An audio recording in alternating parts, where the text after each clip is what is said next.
Les éditions Thelem présentent un enregistrement intégral de La vie invisible d'Adi Larue de V.E. Schwab, lu par Solange Vodkiewicz. Les anciens dieux sont puissants, mais ils ne sont ni bienveillants ni indulgents. Ils sont capricieux, aussi instables que le reflet de la lune à la surface de l'eau ou les ombres au sol par temps d'orage. Si tu persistes à vouloir les invoquer, sois prudente. Prends garde à ce que tu leur demandes et sois prête à en payer le prix.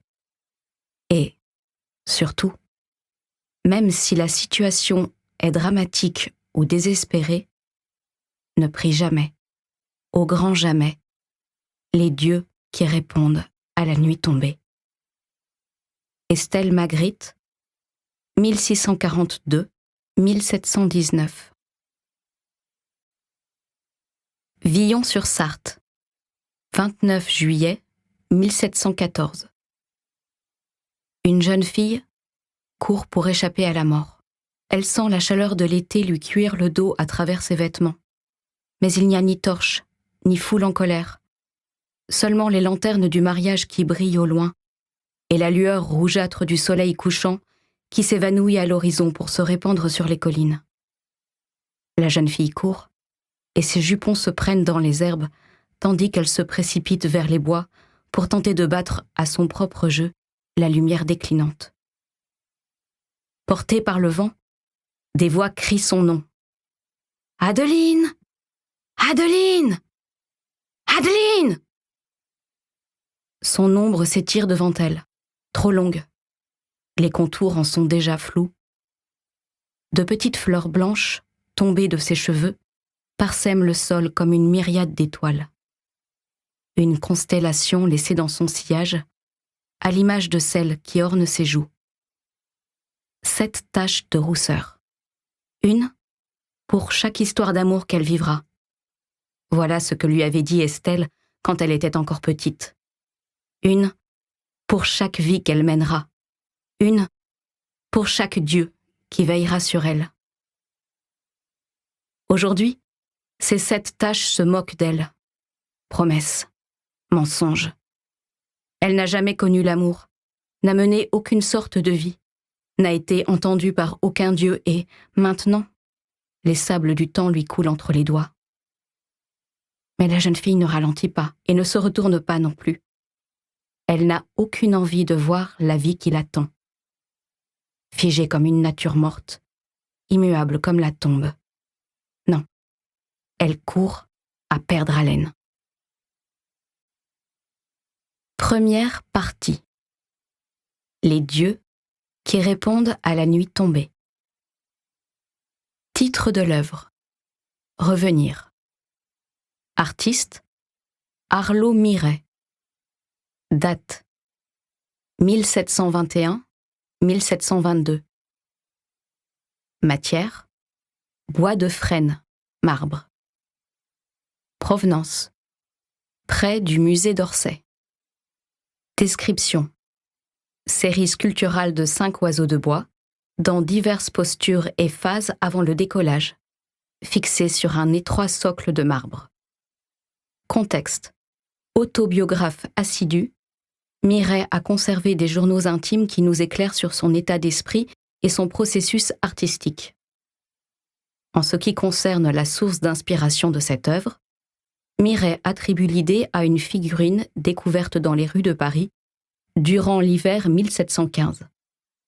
On raconte que l'oiseau de bois, trouvé avec une aile cassée, est reproduit intact dans le 5e élément de la série, prêt à s'envoler. Valeur estimée, $175 000. 1. New York, 10 mars 2014. La jeune fille se réveille dans le lit de quelqu'un d'autre. Parfaitement immobile, elle essaie de retenir le temps comme on retient sa respiration, comme si elle pouvait, par la seule force de sa volonté, empêcher les aiguilles de l'horloge de tourner, empêcher le garçon à ses côtés, de se réveiller. Empêcher le souvenir de cette nuit passée ensemble de s'estomper. Elle sait, bien sûr, que c'est impossible, qu'il l'oubliera. Ils oublient toujours. Ce n'est pas sa faute, ce n'est jamais leur faute. Il dort encore. Elle regarde ses épaules se soulever et s'abaisser, les boucles noires sur sa nuque, la cicatrice sur ses côtes. Des détails qu'elle a mémorisés depuis longtemps déjà. Il s'appelle Toby. Hier soir, elle a prétendu être Jess. Elle a menti pour la seule raison qu'elle ne peut pas prononcer son vrai nom. Détail cruel, dissimulé comme une ortie dans l'herbe. Un piquant bien caché, destiné à blesser. Est-on autre chose que les traces qu'on laisse derrière soi? La jeune fille a appris à se frayer un chemin à travers les ronces, mais certaines coupures sont inévitables. Un souvenir, une photographie, un nom. Le mois dernier, elle a été Claire, Zoé et Michel. Mais l'avant-veille, quand elle était Ellie et qu'il faisait la fermeture d'un café après son concert, Toby lui a confié avoir craqué pour une certaine Jess, qu'il lui restait à rencontrer. Alors, maintenant, elle est Jess. Toby commence à bouger. Comme d'habitude, elle ressent un petit pincement au cœur en le voyant s'étirer avant de rouler vers elle. Mais il tarde à se réveiller. Le visage du dormeur n'est plus qu'à quelques centimètres du sien. Elle le détaille. Ses lèvres sont entr'ouvertes, ses yeux couverts par des boucles noires, et ses cils bruns contrastent avec ses joues blanches comme neige.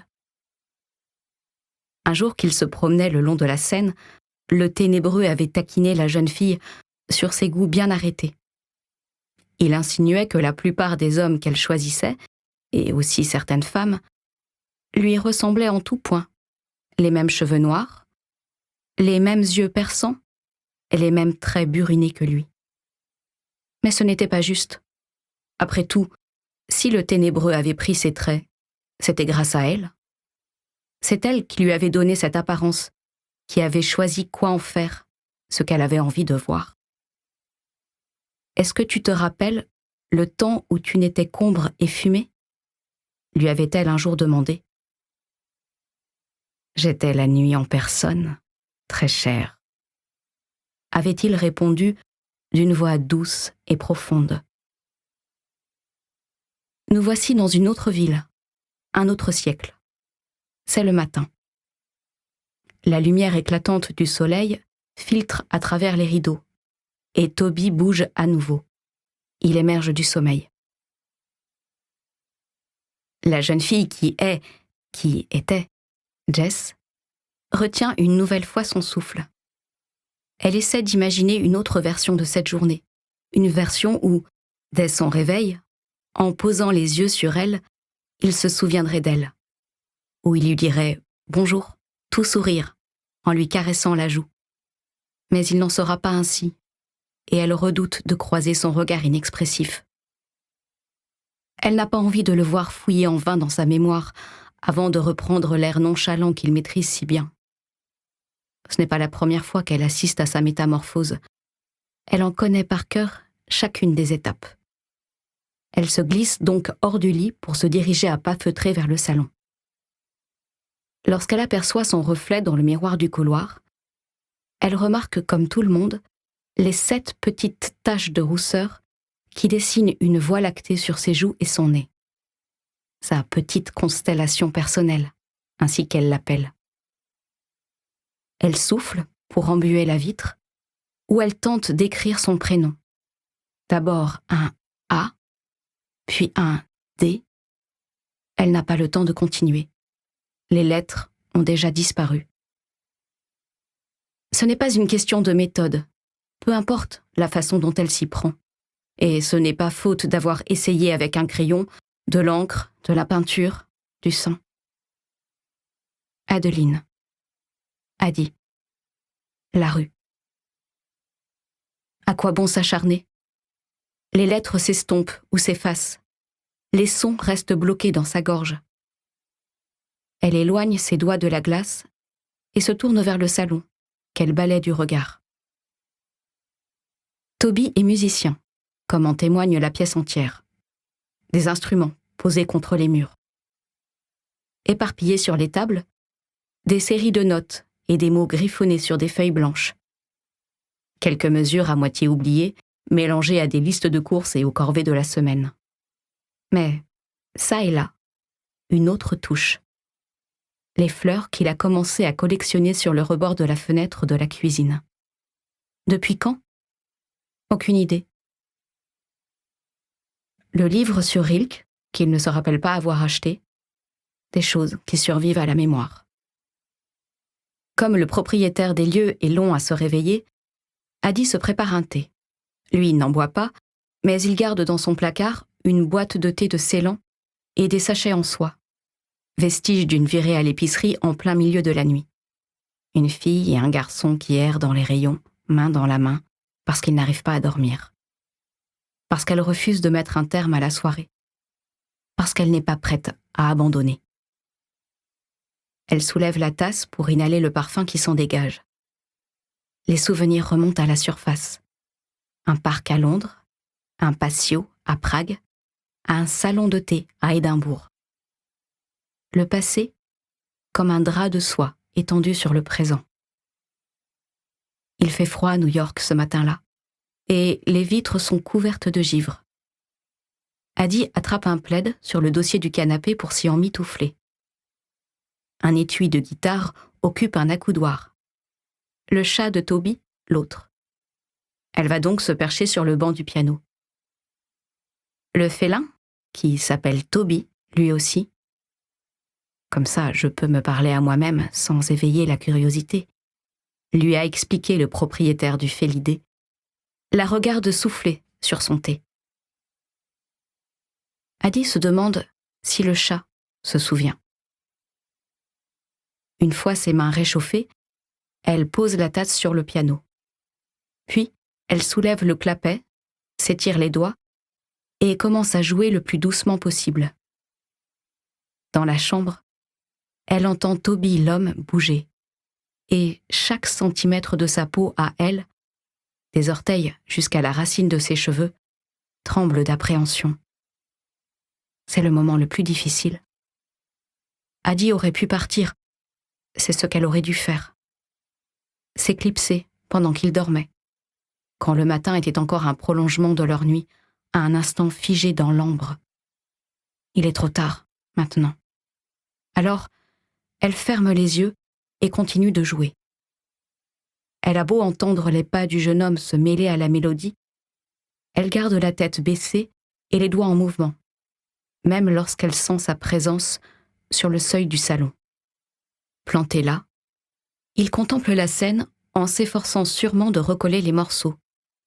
Le déroulement de la soirée, le moment où il a rencontré cette fille qu'il a ramenée chez lui, le nombre de verres qu'il a bu, un de trop sans doute, puisqu'il ne se souvient de rien. Elle sait qu'il ne l'interrompra pas tant qu'elle joue. Elle savoure donc la musique quelques secondes encore avant de s'arrêter. Les yeux levés vers lui, elle feint de ne pas remarquer sa perplexité. « Bonjour !» lance-t-elle d'une voix joyeuse. Son accent issu de la campagne française est devenu si léger qu'elle a du mal à le discerner. Bonjour ?» répond-il en passant une main dans ses cheveux bouclés. Toby, c'est tout à son honneur, arbore le même air que d'habitude. Un peu hébété, surpris de découvrir une jolie fille assise dans son salon, un plaid sur les épaules, vêtue en tout et pour tout d'un caleçon et du t-shirt de son groupe préféré. « Jess !» précise-t-elle pour lui sauver la mise. « Ce n'est pas grave si tu as oublié. » Toby l'homme rougit et pousse Toby le chat pour s'affaler sur les coussins du canapé. « Je suis désolée. Ça ne me ressemble pas. Ce n'est vraiment pas mon genre.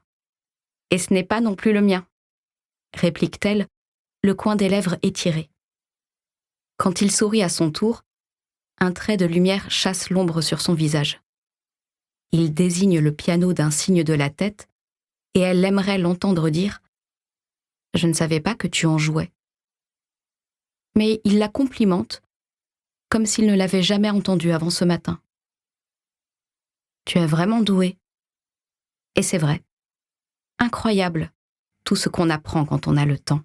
« Merci », répond-elle en effleurant les touches du bout des doigts. Toby ne tient plus en place. Il s'esquive dans la cuisine et fouille dans les placards. « Café ?» demande-t-il. « J'ai pris du thé. » Elle entame un nouveau morceau. Rien de très compliqué, juste une suite d'accords. Les prémices. La mélodie lui revient. Ses doigts se mettent à en interpréter quelques mesures avant de s'immobiliser. Toby réapparaît, une tasse fumante à la main. « C'était quoi, ce que tu viens de jouer ?»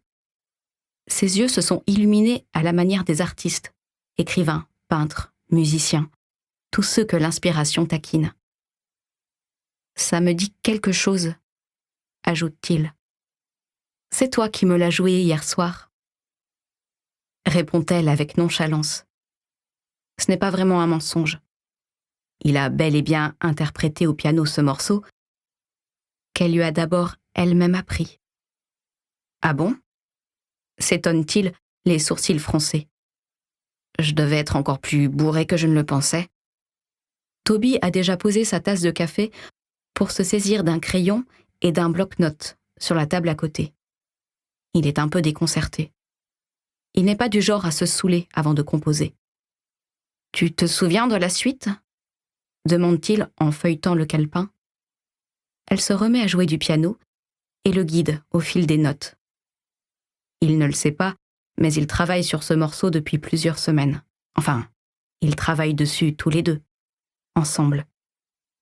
Un léger sourire aux lèvres, elle continue d'enchaîner les accords. Au milieu des orties, elle a trouvé un coin d'herbe où poser le pied sans se piquer. À défaut de laisser sa propre empreinte sur le monde, il lui suffit de planter une idée dans l'esprit d'un autre, même si ce n'est pas sans effort, pour la voir commencer à germer et se propager.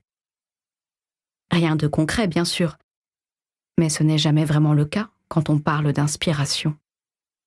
Toby a posé sa guitare en équilibre sur un de ses genoux. Il l'accompagne en fredonnant tout bas. C'est pas mal. Différent. Original. Tout à coup, Adi s'arrête de jouer avant de se lever et de déclarer « Il faut que j'y aille ». Toby la dévisage. Il laisse mourir la mélodie sous ses doigts. « Quoi ? Mais je ne te connais même pas. » « Justement, » réplique-t-elle en se dirigeant vers la chambre pour y récupérer ses vêtements. « Mais j'ai envie de te connaître. » Il pose sa guitare et la suit dans l'appartement. Le moment est arrivé où tout semble injuste à Adi, où elle sent une vague de frustration menacer de la submerger. Elle a passé des semaines entières à apprendre à le connaître, et lui, quelques heures à l'oublier. « Attends !» s'écrie-t-il encore. Elle déteste cet instant. Elle n'aurait pas dû s'attarder. Elle aurait dû disparaître de sa vue comme de son esprit, mais elle garde toujours l'espoir que la fois d'après sera différente, que la fois d'après, ils se souviendront. « Moi, je me souviens », murmure le ténébreux. Elle secoue la tête pour en chasser cette voix. « Tu es vraiment pressé ?» demande Toby.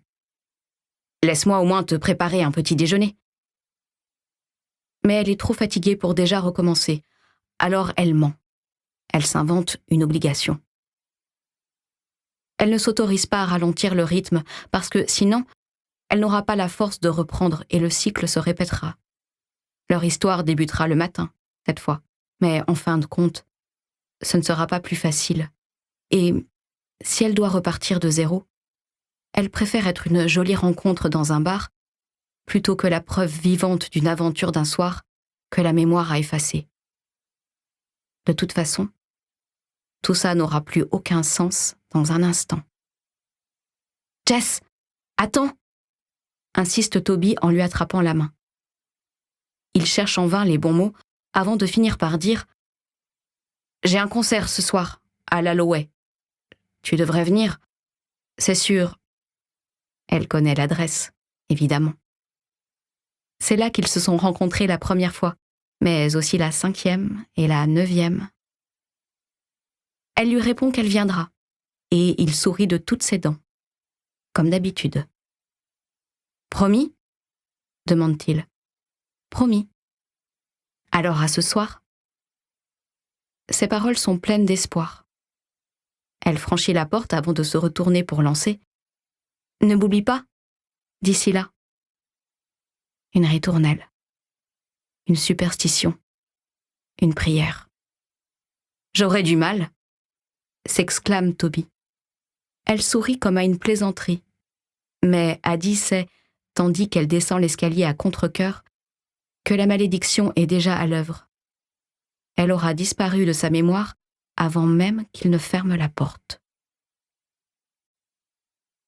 2. New York. 10 mars 2014. Il n'y a pas plus capricieux que le mois de mars. C'est un ourlet, entre l'hiver et le printemps.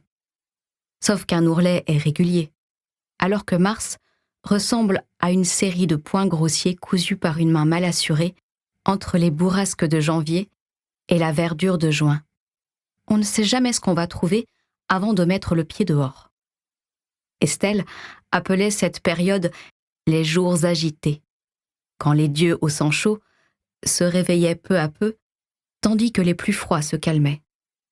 Quand les rêveurs avaient tendance à faire des cauchemars et les voyageurs à s'égarer. Depuis toujours, Addie appartient aux 2 groupes. Rien d'étonnant à ce qu'elle soit née le 10 mars, pile sur la couture ratée, même si ça fait des années qu'elle n'est plus d'humeur à fêter son anniversaire. Pendant 23 ans, elle a redouté cette nouvelle étape et ce qu'elle signifiait. Grandir, vieillir. Puis, durant des siècles, cet anniversaire a perdu de son intérêt. Il est devenu moins important que la nuit où elle a renoncé à son âme.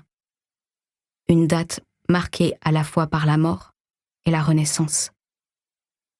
Malgré tout, c'est son anniversaire, et qui dit anniversaire dit cadeau. Elle s'arrête devant une boutique dont la devanture lui renvoie son reflet aux contours un peu flous, tels ceux d'un fantôme. La grande vitrine présente un mannequin en mouvement, la tête très légèrement inclinée sur le côté, comme s'il écoutait une chanson que lui seul peut entendre. Son buste longiligne est emmitouflé dans un pull à grosses rayures. Un legging enduit, glissé dans des bottes montantes, une main levée et les doigts dissimulés dans le col de la veste qui pend sur son épaule. Tandis qu'elle l'examine, Addie se surprend à changer de position pour l'imiter, la tête penchée. Est-elle inspirée par cette journée, par le printemps qui s'annonce, ou juste une envie de nouveauté? À l'intérieur, la boutique sent les bougies neuves et les vêtements jamais portés. Addie caresse des doigts le coton et la soie, avant de tomber sur le pull à rayures, qui s'avère être en cachemire. Elle le pose sur son bras, ainsi que le legging exposé en vitrine. Elle connaît sa taille, et pour cause, elle ne change pas. « Bonjour !» La vendeuse enjouée est une jeune fille d'une 20aine d'années, tout comme Addie. Sauf que l'une est réelle, et l'autre, une image figée dans l'ombre. « Je peux vous aider ?»« C'est bon, merci », répond-elle en s'emparant d'une paire de bottes sur une étagère. « J'ai tout ce qu'il me faut. » Elle suit l'employé vers les 3 cabines à rideaux au fond du magasin. « Appelez-moi si vous avez besoin d'aide », dit la jeune fille avant de fermer le rideau et de retourner à ses autres clientes. Addie se retrouve seule en face d'une banquette, d'un miroir en pied et de son reflet. Elle envoie valser ses propres bottines, puis sa veste, qu'elle jette sur le banc. Dans la poche, des pièces de monnaie se mettent à tinter et un objet s'échappe avant de tomber sur le sol avec un claquement sourd. Il roule ensuite dans l'étroite cabine pour s'arrêter contre la plainte. C'est une bague. Un petit rond sculpté dans un bois gris cendré. Un anneau familier, autrefois adoré, à présent honni.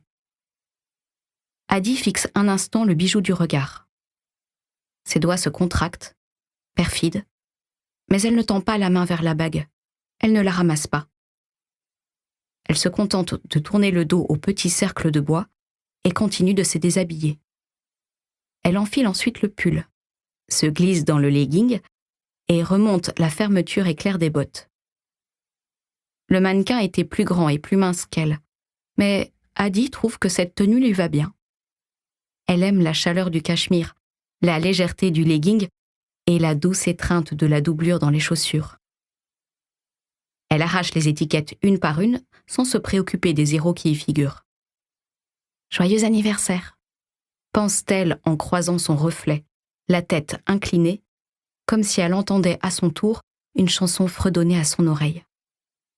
Une New-Yorkaise moderne dans toute sa splendeur, même si le visage dans le miroir est le même depuis une éternité. Adi laisse ses anciens vêtements étendus comme une ombre sur le sol de la cabine.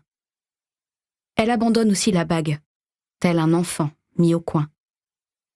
Le seul article qu'elle récupère, c'est sa veste en cuir noir, d'une douceur inouïe, usée jusqu'à la corde.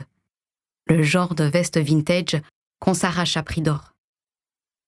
C'est d'ailleurs le seul objet qu'Adi a refusé d'abandonner aux flammes à la Nouvelle-Orléans, même si elle porte son odeur à lui, aussi tenace que la fumée. Cette empreinte inaltérable qu'il laisse sur tout. Tant pis, cette veste, elle l'adore. Neuve à l'époque, elle est à présent informe et trahit son âge, comme ça n'arrivera jamais à Adi. Elle lui rappelle Dorian Gray, à la différence près que le passage du temps s'imprime 7 fois dans le cuir de vache, plutôt que la peau humaine. Adi ressort enfin de la petite cabine. À l'autre bout de la boutique, la vendeuse sursaute, déstabilisée. « Ça allait ?» demande-t-elle, trop polie pour admettre qu'elle ne se souvenait pas d'avoir conduit quelqu'un en cabine. Que Dieu bénisse le service client. Adi fait non de la tête, comme si elle était triste de repartir bredouille. Il faut parfois se contenter de ce qu'on a, répond-elle avant de se diriger vers la porte. Quand l'employé finira par trouver les vêtements, cette silhouette allongée par terre dans la cabine, elle ne se rappellera pas à qui ils appartiennent, et la cliente croisée, à peine quelques secondes plus tôt, aura disparu de sa vie, de son esprit et de sa mémoire. Adi balance la veste par-dessus son épaule, un doigt glissé dans le col, pour surgir dans la lumière du soleil. 3. Villon-sur-Sarthe. Été 1698. Adeline est assise sur une banquette à côté de son père. Cet homme, cette imposante figure, reste pour elle un mystère, un géant solennel qui a élu domicile dans son atelier. Sous leurs pieds, des pièces en bois s'empilent comme des corps en miniature sous une couverture. Les roues de la charrette font un bruit de ferraille tandis que Maxime, la robuste jument, les entraîne le long du sentier, loin de la maison. Loin. Voilà un mot qui fait battre le cœur de la fillette. Adeline a 7 ans. 7. Comme le nombre de taches de rousseur sur son visage. Petite, maligne et aussi vive qu'un moineau, elle demande depuis des mois à se rendre au marché. Elle a supplié sa mère jusqu'à la rendre folle, et son père a fini par accepter. Menuisier, il voyage 3 fois par an le long de la Sarthe pour se rendre dans la ville du Mans. Aujourd'hui, elle l'accompagne. Aujourd'hui, pour la première fois de sa vie, Adeline quitte Villon. Elle se retourne vers sa mère, qui reste les bras croisés à côté du vieil if au bout de l'allée, et qui finit par disparaître quand la charrette prend le virage derrière les collines. Le village défile. Les maisons d'un côté, les prés de l'autre, ici l'église, et là les bois, ici Monsieur Berger qui laboure sa terre, et là Madame Thérault qui étend son linge. Sa fille, Isabelle, assise non loin dans l'herbe, tresse des fleurs en couronne. Elle est tellement concentrée qu'elle en tire la langue. Le jour où Adeline lui a parlé de ce voyage, Isabelle s'est contentée de répliquer avec indifférence « J'aime bien être ici ». Comme si on ne pouvait pas en même temps aimer un endroit et vouloir en découvrir un autre. La voilà qui lève les yeux de son ouvrage vers la voyageuse et la salue de la main au passage de la charrette. Quand elle arrive à l'extrémité du village qu'Adeline quitte pour la première fois, la carriole heurte une motte de terre sur la route et tremble comme si elle avait franchi un palier, elle aussi. La fillette retient sa respiration. Elle s'attend presque à sentir une corde se tendre en elle pour la retenir à Villon. Mais il n'y a ni longe, ni embardée. La charrette continue d'avancer. Lorsqu'Adeline se retourne pour contempler le village qui rétrécit sous ses yeux, elle se sent à la fois excitée et un peu effrayée. Lui qui représentait tout un monde se réduit maintenant à une silhouette qui rétrécit à chacun des pas de la jument, jusqu'à ressembler à ces figurines taillées par son père, assez petites pour tenir dans sa paume calleuse. Il faut une journée entière pour gagner le Mans. L'expédition est rendue plus agréable par le panier de sa mère et la compagnie de son père. Le pain et le fromage de l'une, pour se remplir l'estomac, le rire jovial et les larges épaules de l'autre, pour amuser et faire de l'ombre à la fillette sous le soleil d'été. À la maison, son père est un homme réservé, dévoué à son travail. Mais sur la route, il commence à s'ouvrir, se déployer, s'exprimer. Et quand il s'exprime, c'est pour lui raconter des histoires qu'il a rassemblées comme on rassemble du petit bois. Il était une fois, commence-t-il avant de se lancer dans des récits de palais et de rois, d'or et de prestige, de bals masqués et de villes extraordinaires. Il était une fois. Voici comment tout a commencé. Elle ne se souviendra pas des histoires, mais elle se rappellera la façon dont il les raconte. Les mots sont lisses, comme les galets d'une rivière. Elle se demande s'il les raconte aussi quand il fait le voyage seul, en s'adressant à Maxime de sa voix satinée, s'il les raconte au bois qu'il façonne, ou si ces histoires lui sont réservées à elle, sa fille. Adeline aimerait bien les coucher sur le papier. Plus tard, son père lui enseignera l'alphabet. Sa mère se fâchera en l'apprenant. Elle accusera son mari de donner à leur fille unique une occasion de paresser, de gâcher ses journées. Ce qui n'empêchera pas Adeline de filer dans l'atelier pour s'asseoir par terre et s'exercer à écrire son nom dans la poussière qui couvre en permanence le sol de la menuiserie. Mais aujourd'hui, elle doit se contenter d'écouter. La campagne défile autour d'eux, portrait en mouvement d'un monde qu'elle connaît déjà. Les prés sont des prés semblables aux siens. Les arbres sont alignés dans le même ordre, à peu de choses près. Et quand son père et elle tombent sur un village, c'est une copie délavée de Villon. Adeline commence à se demander si le monde extérieur est aussi ennuyeux que le sien. C'est alors qu'apparaissent les remparts du Mans. Des crêtes de pierre se dressent au loin, épines dorsales de collines piquées de motifs. La ville est 100 fois plus grande que Villon, au moins dans son souvenir. Adeline retient son souffle lorsqu'ils franchissent les portes pour pénétrer dans la cité fortifiée. Devant eux, s'étend un dédale de rues bondées. Son père guide la charrette entre des maisons aussi serrées que des pierres, jusqu'à ce que l'étroite route débouche sur une grande place. Il en existe une du même genre à Villon, bien sûr, mais elle est à peine plus étendue que leur cour, tandis que celle-ci est gigantesque. Le sol disparaît sous une valse de pieds, de carrioles et d'étals.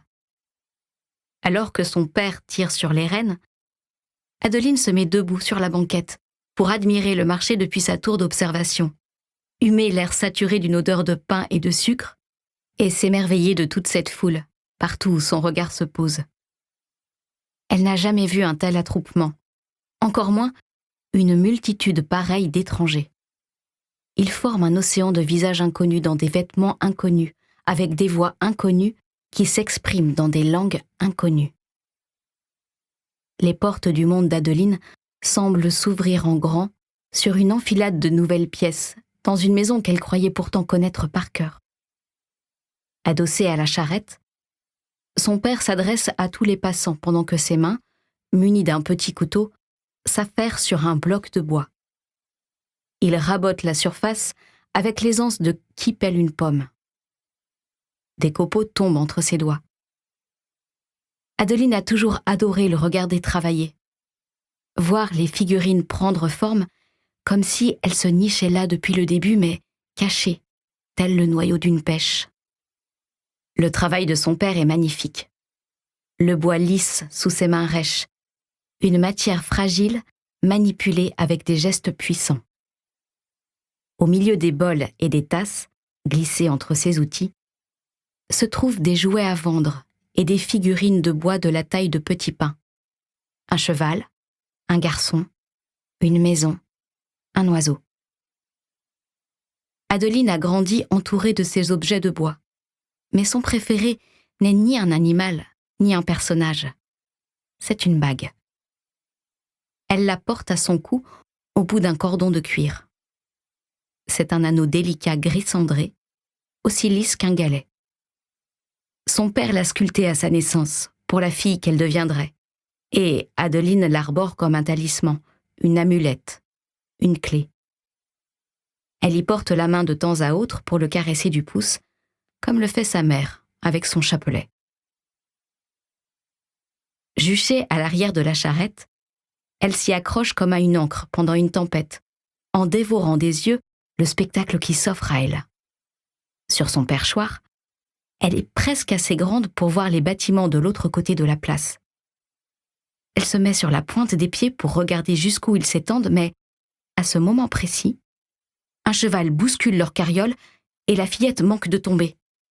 Son père l'attrape par le bras et l'installe près de lui, en sécurité. En fin de journée, les figurines de bois ont disparu et Adeline reçoit des mains de son père une pièce de cuivre. Elle peut s'acheter ce qu'elle veut. Passant d'un étal à un autre, elle lorgne les pâtisseries et les gâteaux, les robes, les poupées et les chapeaux, mais elle finit par choisir un carnet de feuilles de parchemin relié par un fil cireux. C'est la blancheur du papier qui lui plaît, l'idée qu'elle pourrait remplir cet espace vide à sa guise. Elle n'a pas les moyens de s'acheter les crayons qui vont avec, mais son père se sépare d'une deuxième pièce pour lui offrir de petits bâtons noirs, des fusains, lui explique-t-il, avant de lui montrer comment appuyer la mine sur le papier et comment l'incliner pour transformer le tracé en ombre. En quelques traits rapides, il dessine un oiseau dans un coin de la page.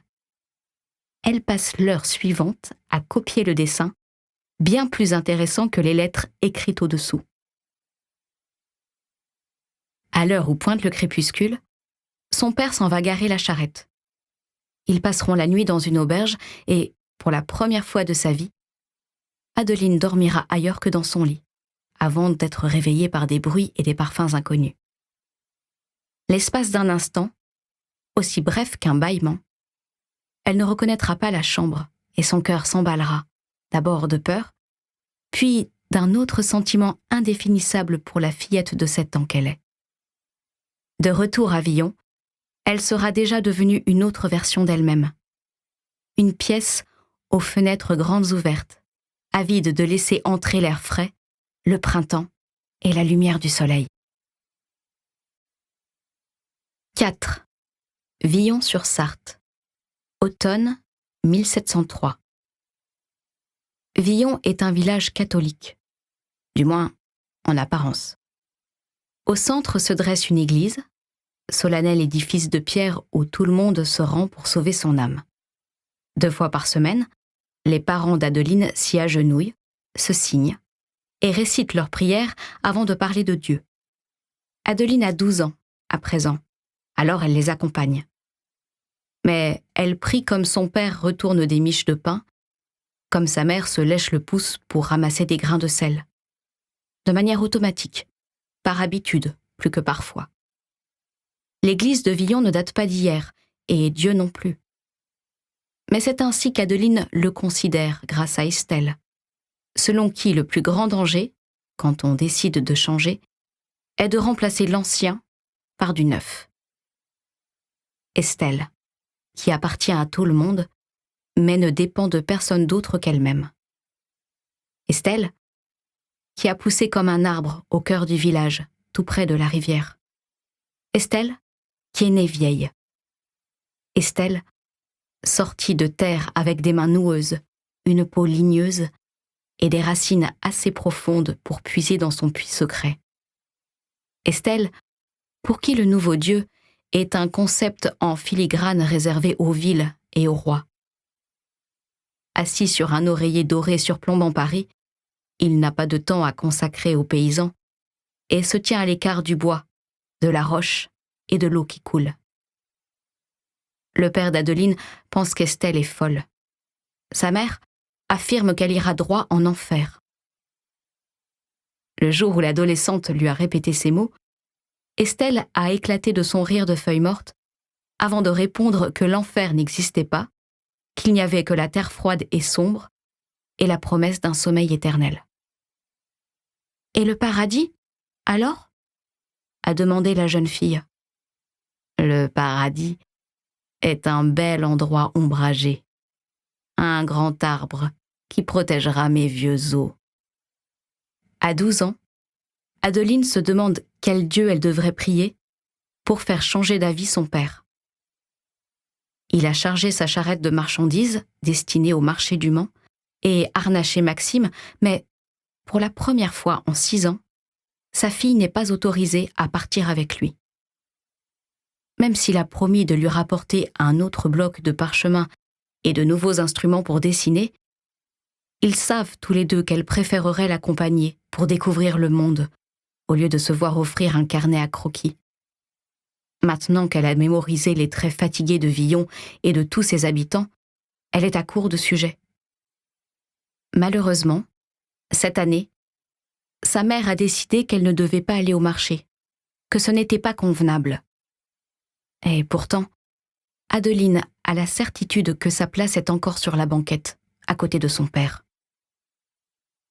Sa mère souhaiterait une fille douce, gentille et dénuée de curiosité, qui garde les yeux baissés sur son tricot plutôt que levés vers le ciel ou impatient de découvrir ce qui se cache après le dernier virage par-delà la colline. Une fille comme Isabelle Thérault, en somme. Mais Adeline ne sait pas comment ressembler à Isabelle, et surtout, elle n'y tient pas.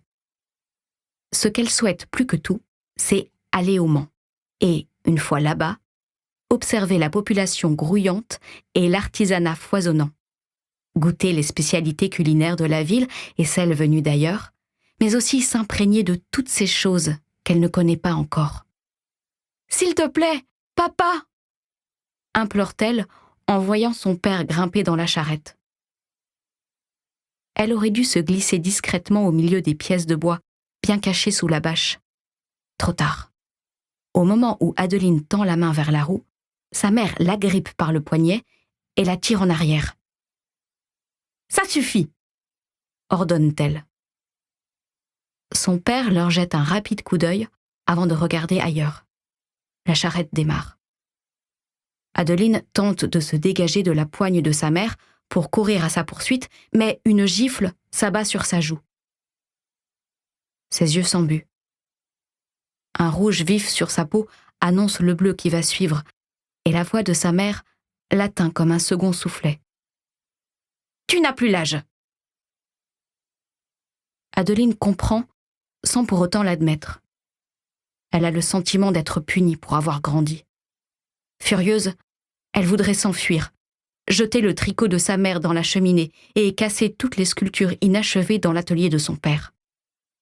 Au lieu de quoi, les doigts serrés sur la bague en bois pendue à son cou, elle regarde la charrette prendre le virage et disparaître entre les arbres.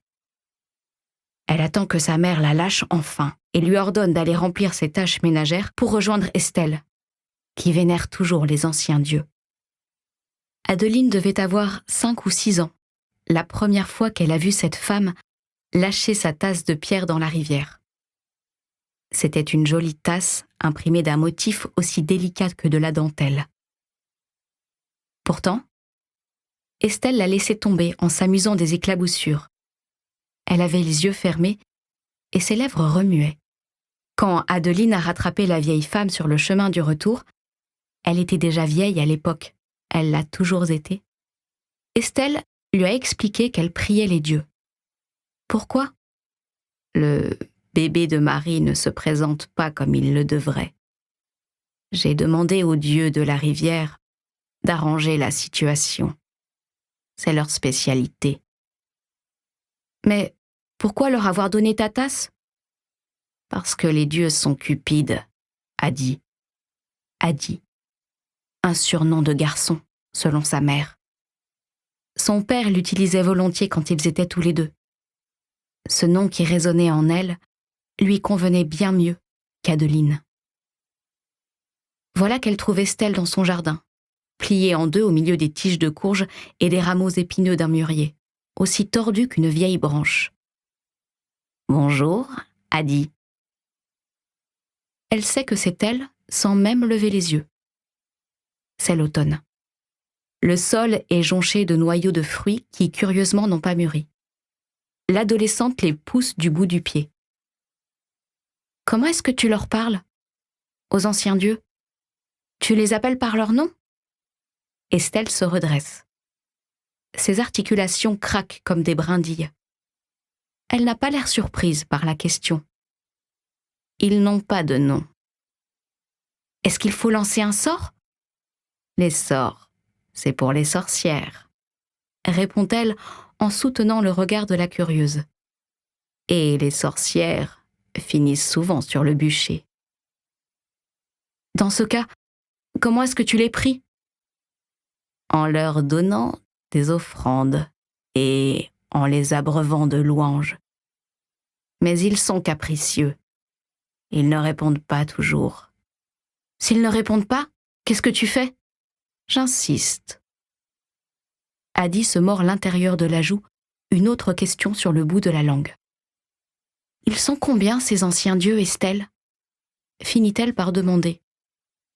Aussi nombreux que tes questions, répond la vieille femme d'un ton ferme, mais sans une once de mépris. Adi sait qu'elle doit se montrer patiente. Elle s'efforce de ne pas faire le moindre bruit, jusqu'à voir se radoucir le visage d'Estelle. C'est comme attendre à la porte d'un voisin après avoir frappé. Elle entend les pas se rapprocher, le grincement discret de la serrure. Elle sait que la vieille femme va céder. Après avoir poussé un soupir, Estelle s'ouvre enfin. Les anciens dieux sont partout. Ils nagent dans la rivière, poussent dans les prés et chantent dans les bois. Ils se cachent dans les rayons du soleil qui caressent les blés, sous les arbustes qui renaissent au printemps et dans la vigne vierge qui grimpe le mur de cette église en pierre. Ils se réunissent aux confins du jour, à l'aurore et au crépuscule. « Tu veux bien m'apprendre ?»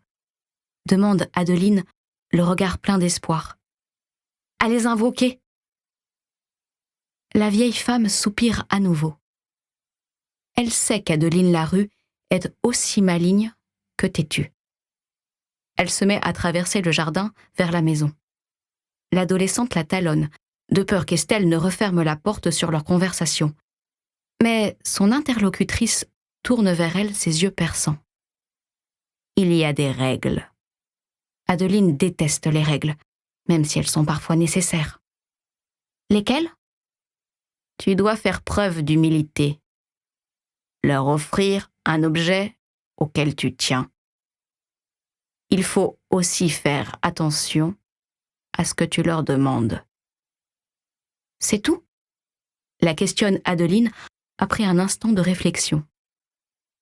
Le visage d'Estelle s'assombrit. Les anciens dieux sont puissants, mais ils ne sont ni bienveillants, ni indulgents.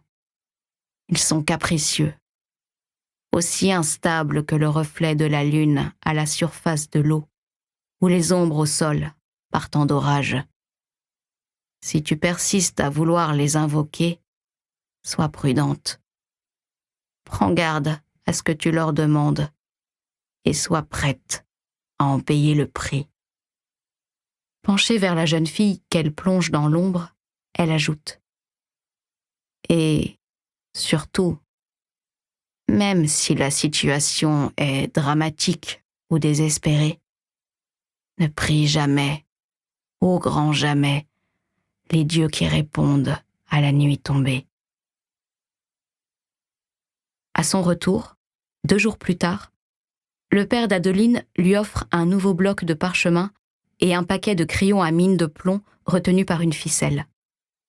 Aussitôt, elle choisit le plus beau du lot pour l'enterrer dans le terrain derrière le jardin. Puis elle prie pour qu'au prochain voyage de son père, elle soit autorisée à l'accompagner. Si les dieux l'entendent, ils s'abstiennent de répondre. Et, au marché, jamais elle ne retourne. 5. Villon-sur-Sarthe. Printemps 1707. En un clin d'œil, les années s'envolent comme des feuilles mortes. Adeline a 16 ans, à présent. Tout le monde parle d'elle comme d'une petite fleur d'été à cueillir et à déposer dans un vase pour qu'elle s'épanouisse avant de flétrir.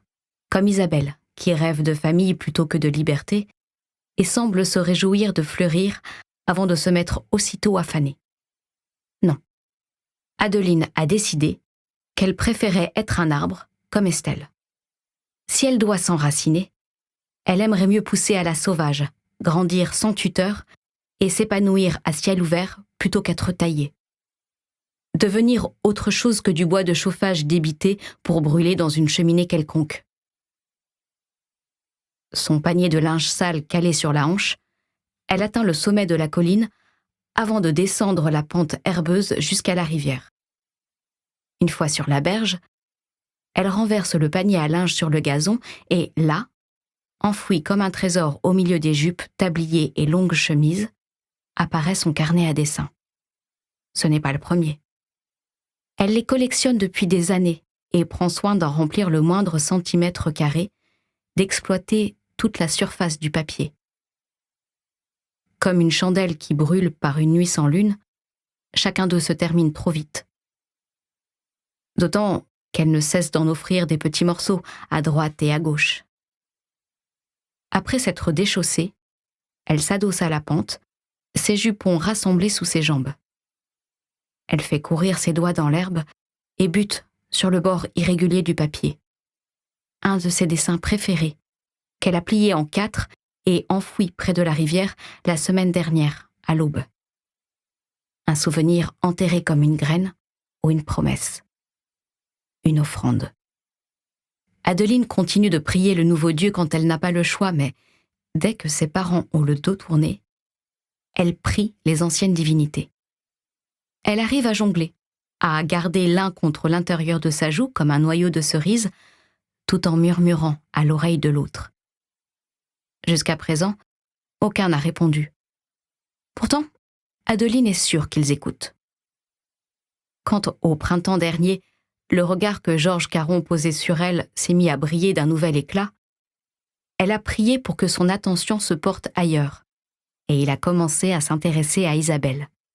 Depuis, celle-ci est devenue sa femme. Elle attend leur premier enfant et souffre de tous les maux associés à son état. Quand Arnaud Tulle lui a fait part de ses intentions à l'automne dernier, Adeline a prié pour qu'il se trouve une autre fille. Ce n'est pas arrivé, mais il est mort de maladie quelques mois plus tard. Quoique rongée par la culpabilité, Adeline s'est sentie soulagée. Elle a continué d'offrir au ruisseau des bibelots. Quelqu'un doit entendre ses prières, car elle est toujours libre. Ni courtisée, ni mariée. Libre de tout, sauf de Villon. Libre de grandir en paix et de rêver. Assise sur la rive, le carnet à dessin posé en équilibre sur ses genoux, Adeline sort de sa poche le sachet fermé par un cordon. Des fusains et quelques vieux crayons usés teintent à l'intérieur comme des pièces de monnaie un jour de marché. Avant, elle nouait un bout de tissu autour des fusains pour ne pas se salir les mains. Mais son père a eu l'idée d'entourer les bâtonnets d'étroites bandes de bois et lui a montré comment tenir le petit couteau pour raboter les bords et tailler la pointe. Les images sont à présent plus nettes, les contours précis et les détails affinés. Les dessins fleurissent comme des taches sur le papier. Des vues de Villon et de tous ceux qui y vivent. Les cheveux de sa mère, les yeux de son père, les mains d'Estelle et là, glissé sous les coutures et bordures de chaque page, le secret d'Adeline, son inconnu. Elle recouvre de ses traits le moindre espace disponible. Elle a si souvent dessiné son visage que les gestes lui semblent désormais naturels. Les lignes se tracent d'elles-mêmes. Elle peut le ressusciter de mémoire, même s'ils ne se sont jamais rencontrés. Après tout, il n'est que le fruit de son imagination. Un compagnon né de l'ennui, puis du manque. Un rêve, destiné à lui tenir compagnie. Elle ne se rappelle pas à quel moment précis est apparu cet inconnu. Un jour, elle a fait défiler tout le village sous ses yeux et personne ne lui a paru entièrement satisfaisant. Arnaud avait de jolis yeux, mais pas de menton. Jacques était grand, mais fade comme une endive. Georges, lui, était fort, mais de tempérament aussi. Pire, il avait les mains rugueuses. Elle a donc volé les fragments qui lui plaisaient pour composer un nouveau personnage, un inconnu. Même si au départ c'était un jeu, plus Adeline le dessine, plus ses traits deviennent affirmés, la pression de son fusain assurée.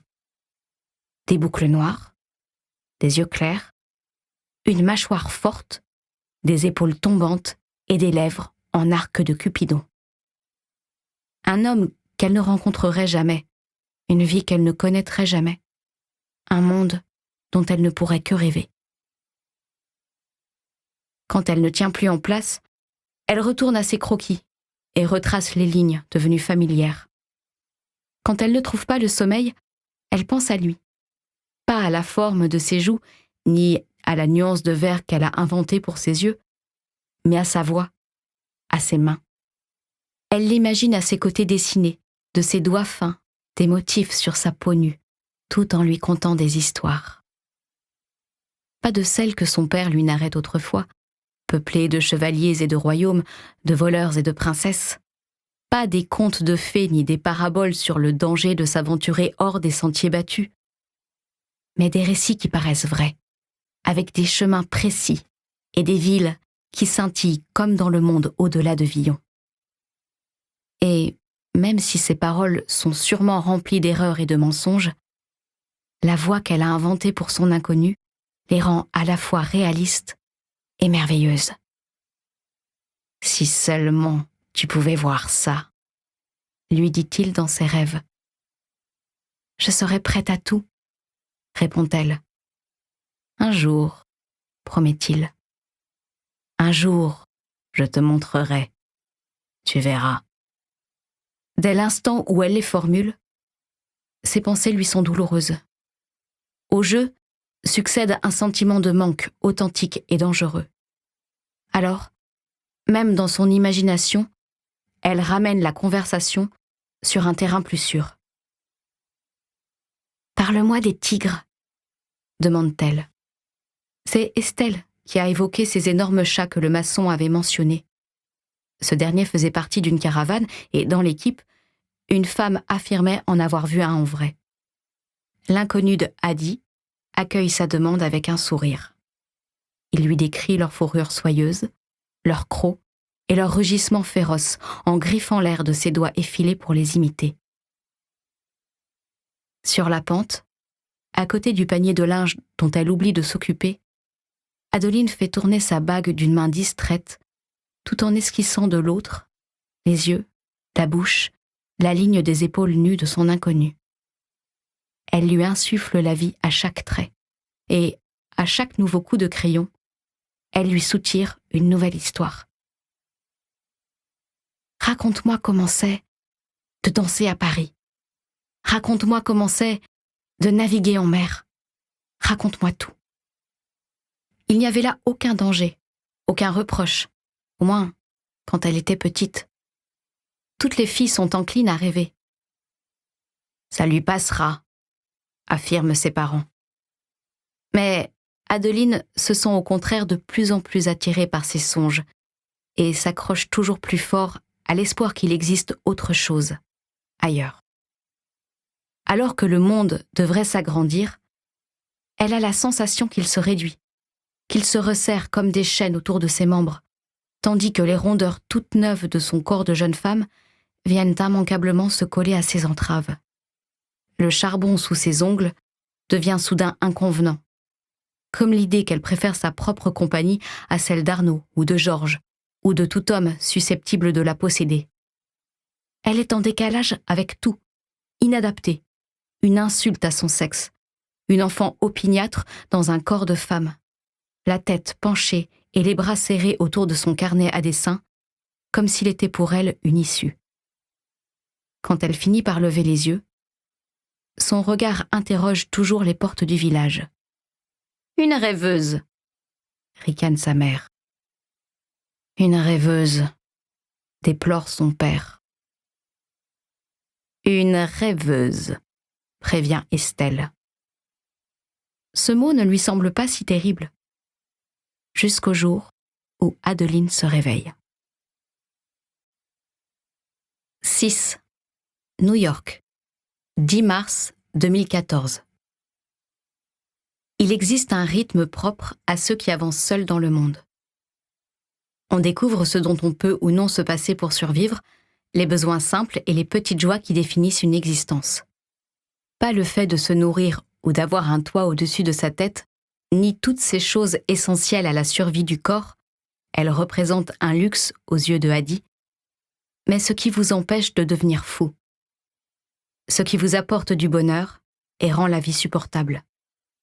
Hadi pense à son père et ses sculptures, à la façon dont il rabotait l'écorce avant de tailler le bois pour dévoiler les formes qui s'y cachaient. Michel-Ange appelait ça « l'ange dans le marbre ». Elle l'ignorait à l'époque. Pour son père, c'était le secret dans le bois. Il savait comment réduire un matériau, éclat après éclat, morceau par morceau, jusqu'à accéder à son essence. Il savait aussi qu'il fallait éviter d'aller trop loin. Un coup de trop, et le bois, jusque-là délicat, devenait cassant. Hadi a eu 300 ans pour apprendre l'art de son père, pour s'en tenir aux vérités essentielles et découvrir ce dont elle ne pouvait pas se passer. Voilà ses conclusions. Elle peut vivre sans manger, elle ne se flétrira pas, et sans chaleur.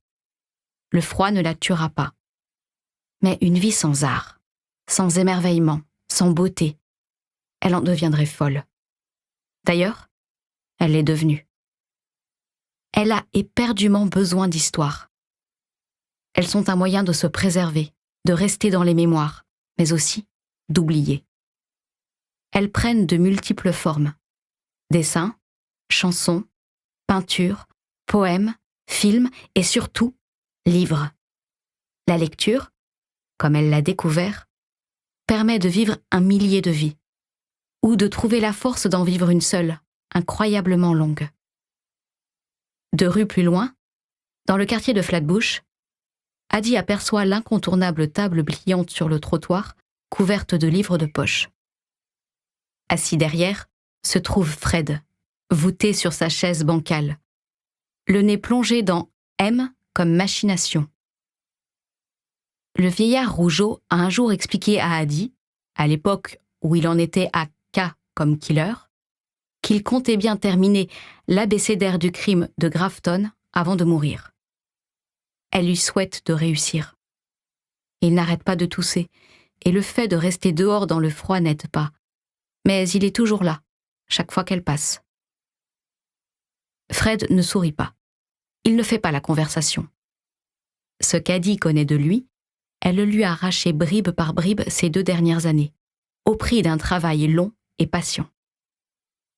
Il est veuf et habite à l'étage.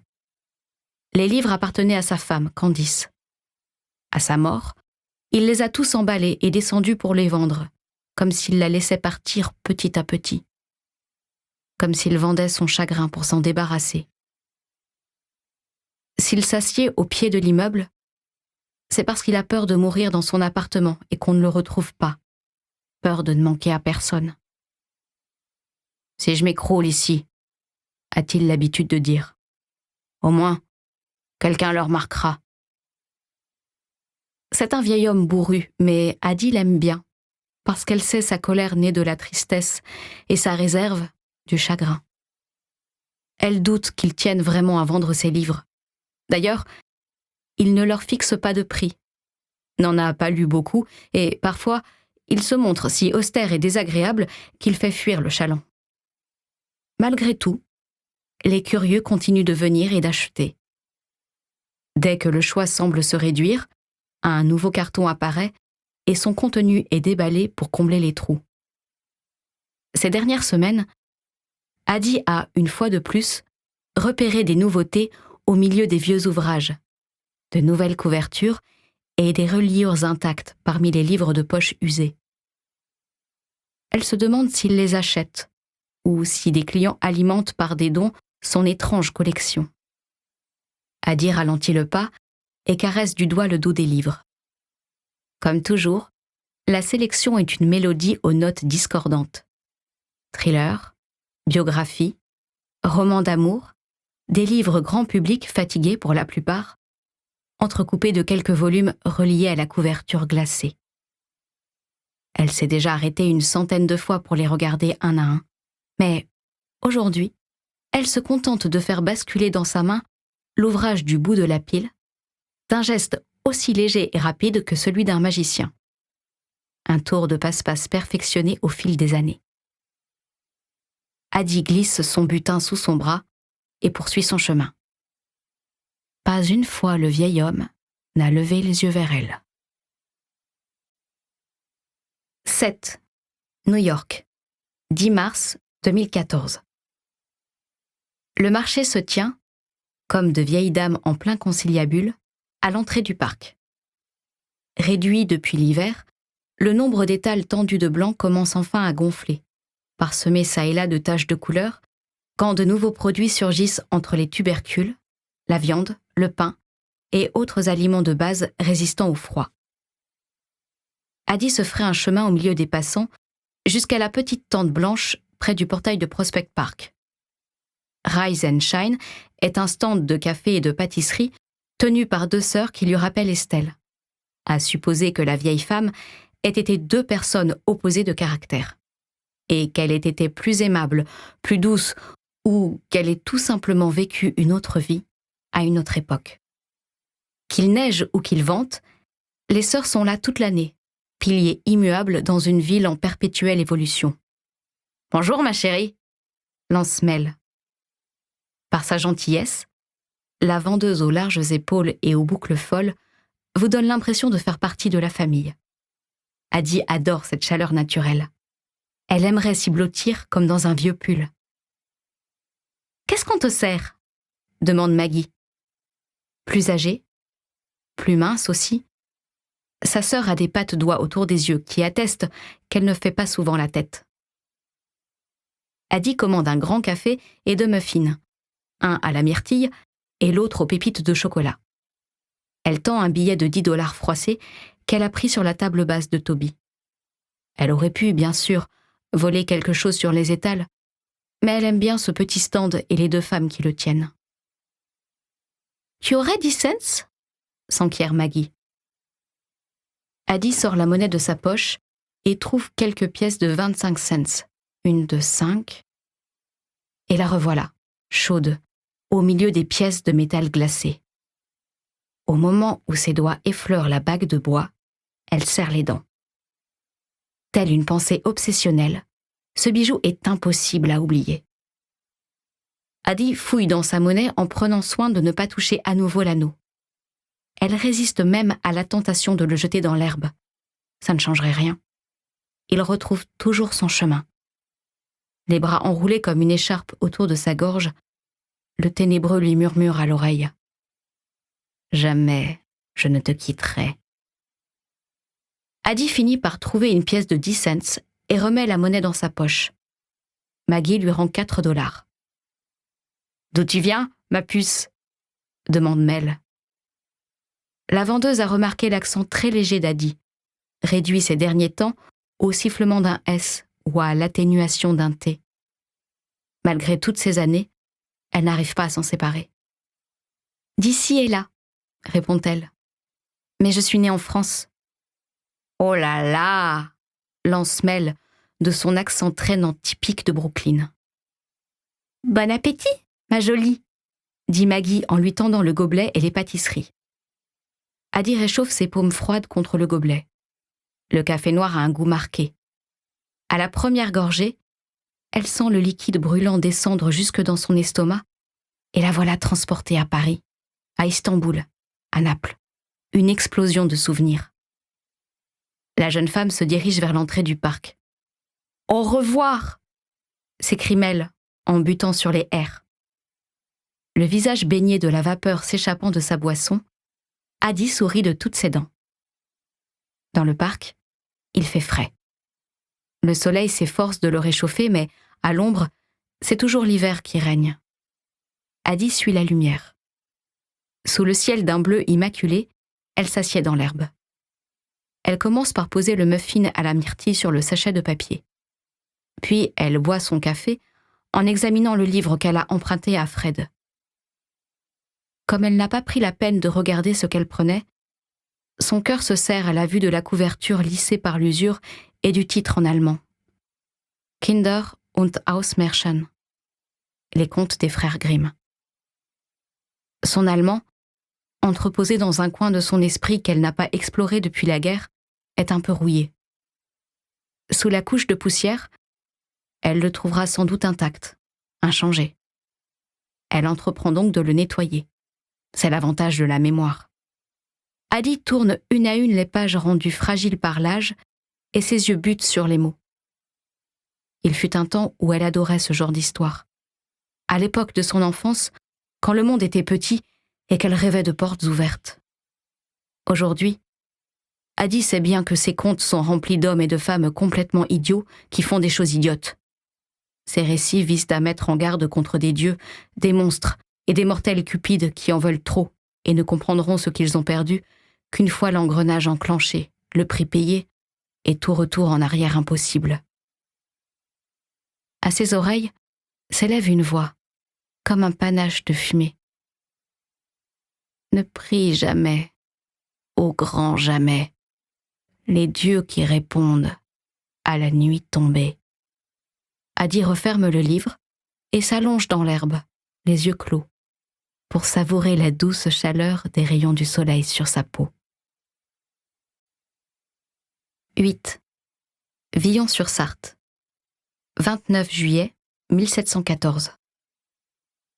Adeline aurait voulu être un arbre, pousser librement, s'enraciner, n'appartenir à rien d'autre qu'à la terre sous ses pieds et au ciel, comme Estelle. Ce serait une vie non conventionnelle, peut-être un peu solitaire, mais cette vie lui appartiendrait. Adeline ne dépendrait que d'elle-même.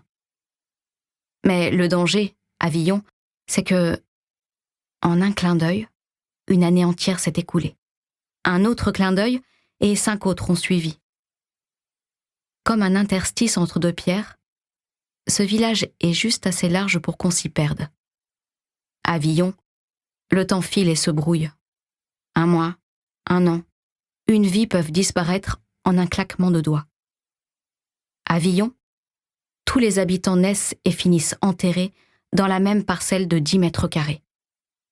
Adeline allait devenir un arbre, mais il y a eu Roger et sa femme Pauline. Ils avaient grandi ensemble.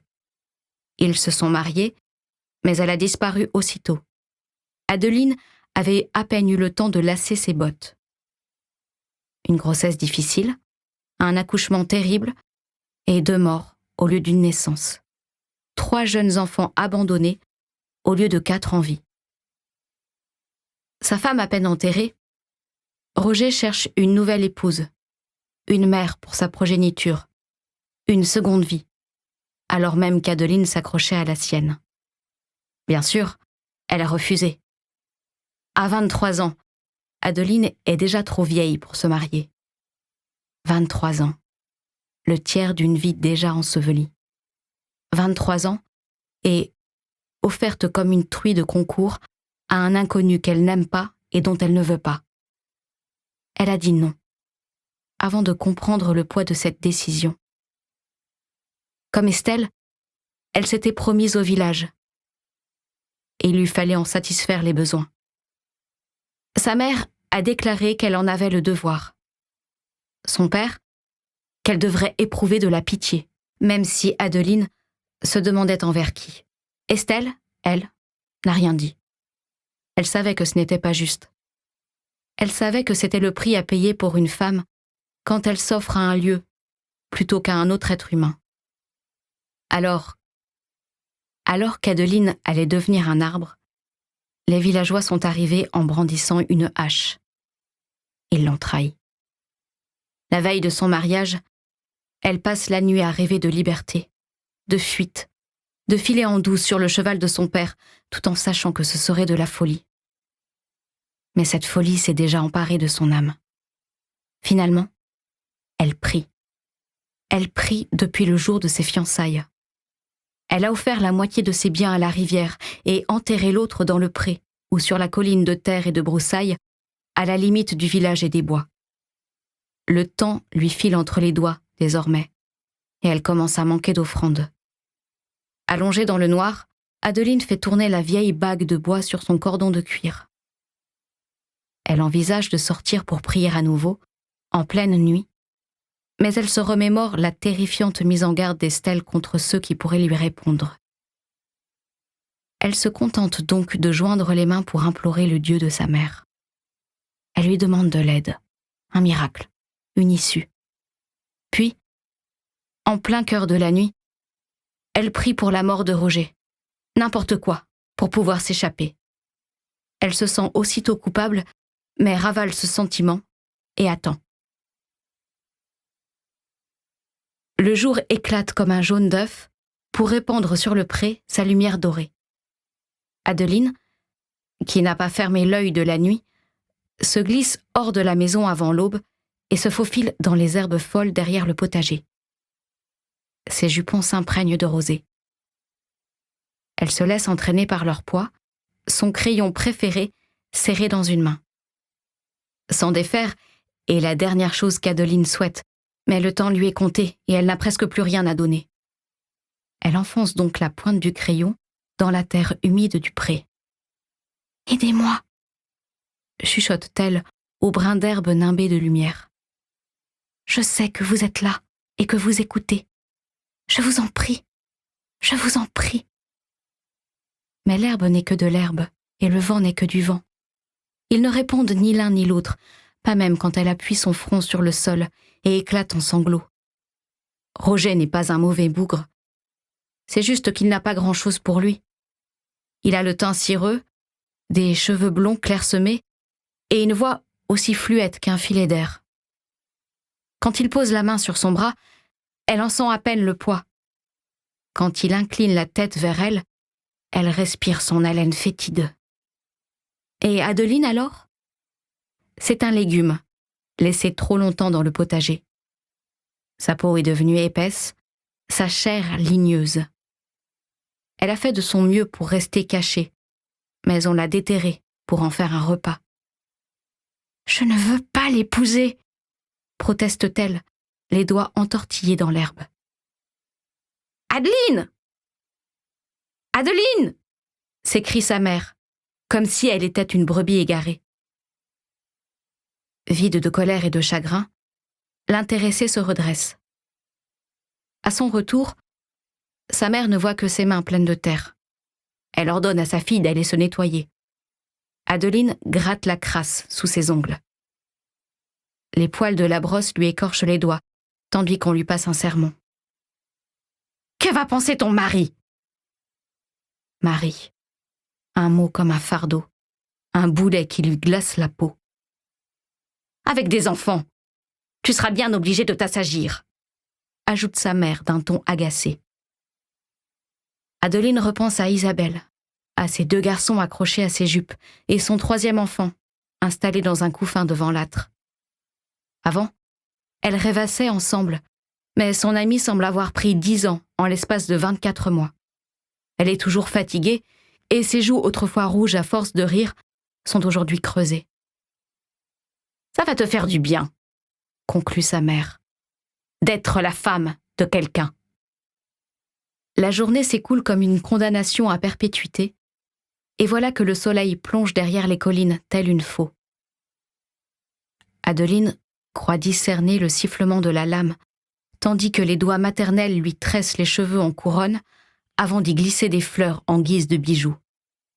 Sa robe, simple et légère, lui semble une cotte de maille, tant elle lui pèse. Elle voudrait hurler. Au lieu de quoi, elle se contente d'agripper l'anneau de bois à son cou, comme pour éviter de tomber.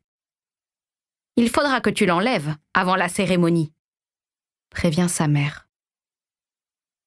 Adeline lui fait signe qu'elle a compris, tout en serrant ses doigts autour de la bague. Son père, lui, revient de la grange, couvert de copeaux de bois et imprégné d'une odeur de sève. Quand il tousse, un bruit de crécelle jaillit de sa poitrine comme des graines. Voilà 1 an qu'il en souffre, mais il refuse d'en discuter avec sa femme et sa fille. « Tu es prête ?» demande-t-il. Quelle question. Sa mère parle du dîner de mariage comme s'il avait déjà eu lieu. Adeline lui prête une oreille distraite. Elle observe le coucher du soleil par la fenêtre. Elle perçoit dans les paroles maternelles une note d'espoir et de revanche. Même dans les yeux de son père, elle lit un léger soulagement. Leur fille a essayé de tracer sa propre route, mais ses parents ont repris la main. Ils l'ont remise dans le droit chemin. Il fait trop chaud dans la maison. L'air paraît lourd. Adeline n'arrive plus à respirer. La cloche de l'église sonne enfin, tel le glas. La future mariée se contraint à se lever. Son père lui prend le bras. Malgré son air désolé, sa poigne est ferme. « Tu finiras par aimer ton mari », déclare-t-il. Mais ses paroles résonnent comme un souhait, plutôt qu'une promesse. « Tu feras une bonne épouse », ajoute sa mère, et les siennes sont plus un ordre qu'un souhait. Estelle apparaît sur le seuil, en tenue de deuil. Et pourquoi pas? Cette femme lui a parlé de rêves fous et de dieux capricieux, lui a donné soif de liberté et a soufflé sur les braises de l'espoir en lui laissant croire qu'il était possible de choisir sa vie. Derrière la grisonnante Estelle, la lumière blêmit comme une aquarelle. « J'ai encore le temps », se dit Adeline. Mais il s'enfuit à chacun de ses soupirs. Le temps. Combien de fois l'a-t-elle entendu décrire comme un sablier qui s'écoule grain après grain? Mensonge. Elle le sent qui s'accélère et fond sur elle. La panique fait battre le sang à ses tempes. Dehors, le sentier dessine une ligne sombre, droite et étroite jusqu'à la place du village. À son extrémité, l'attend l'église, pâle et rigide comme une pierre tombale. Une fois entrée, jamais Adeline n'en ressortira. Elle le sait. Son avenir filera à la même allure que son passé. Sauf qu'elle ne connaîtra cette fois aucune liberté. Juste un lit conjugal, puis un lit de mort. Peut-être un lit de bébé entre les deux. Elle mourra avec la sensation de n'avoir jamais vécu. Adieu Paris. Adieu son amant aux yeux verts. Adieu les longs voyages en bateau vers de lointaines contrées. Adieu ciels étrangers. Adieu la vie loin de Villon. Adieu la vie tout court, sauf si... Adeline se libère de la poigne de son père et s'arrête sur le sentier. Sa mère se retourne vers elle, comme si sa fille s'apprêtait à s'enfuir. Exactement ce qu'elle souhaite faire, même si c'est impossible. « J'ai préparé un cadeau pour mon mari », déclare la future mariée, l'esprit en ébullition. « Mais je l'ai laissé à la maison. » Sa mère se radoucit. Son père, méfiant, se raidit. Estelle plisse les yeux. Elle a compris. « Je vais le chercher. » Adeline fait déjà demi-tour. « Je t'accompagne, » décide son père. Le cœur d'Adeline s'arrête de battre et ses doigts se contractent. Mais Estelle vient à sa rescousse. « Allons, Jean », commence-t-elle sournoise. « Adeline ne peut pas être à la fois une fille et une épouse. C'est une adulte, maintenant, plus une enfant à surveiller. » Il croise le regard de sa fille avant de lancer « Dépêche-toi !» Adeline a déjà pris la fuite. Elle remonte le sentier, franchit la porte et traverse la maison jusqu'à la fenêtre ouverte de l'autre côté qui donne sur le pré et la rangée d'arbres à l'horizon. Le bois se dresse en sentinelle à l'est du village, face au soleil. Déjà plongé dans l'ombre, même si elle sait qu'il reste encore de la lumière et donc du temps. « Adeline !» crie son père. Mais elle ne se retourne pas. Elle grimpe par la fenêtre, dont le cadre déchire sa robe de mariée lorsqu'elle retombe sur ses pieds. Puis, elle se met à courir. « Adeline ! Adeline !» Les voix l'appellent, puis faiblissent à chaque pas. En à peine quelques enjambées, la mariée en fuite a traversé le pré pour pénétrer dans le bois, où elle s'effondre à genoux dans la terre desséchée. Elle serre la bague de bois entre ses doigts et en ressent la perte, avant même d'avoir ôté de son cou le cordon de cuir. C'est le dernier objet qu'Adeline souhaite sacrifier, mais elle n'a rien d'autre à offrir. Elle a enfoui dans la terre tous ses biens, et aucun dieu n'a répondu. C'est tout ce qui lui reste. La lumière s'estompe, tout le village l'appelle, et elle est prête à tout pour s'échapper. « S'il vous plaît », chuchote-t-elle d'une voix brisée, en plongeant l'anneau sous la mousse. « Je ferai tout ce que vous voudrez. » Les arbres s'arrêtent de bruisser, comme s'ils attendaient, eux aussi. Adeline prie, supplie les dieux de la forêt, invoque toutes les divinités. Sa vie ne peut pas se résumer à ça. Le monde ne peut pas se résumer à ça. « Répondez-moi !» implore-t-elle. L'humidité imprègne sa robe de mariée. Les yeux fermés, elle tend l'oreille. Mais elle ne perçoit rien d'autre que sa propre voix, portée par le vent, et son nom, qui résonne en elle comme des battements de cœur. Adeline, Adeline, Adeline. Le front collé au sol, elle s'agrippe à cette terre ténébreuse et hurle « Répondez-moi !» Rien que le silence. Elle a vécu ici toute sa vie et n'a jamais entendu pareil calme dans la forêt. Le froid l'enveloppe et elle ne sait pas s'il vient du bois ou de son propre corps qui se vide de ses dernières forces. Le soleil a plongé derrière le village et le crépuscule a cédé la place à la nuit. Mais Adeline ne l'a pas remarqué. Les yeux clos, elle continue de prier. 9. Villons-sur-Sarthe, 29 juillet 1714. Adeline entend un grondement sourd, grave et lointain, comme un roulement de tonnerre.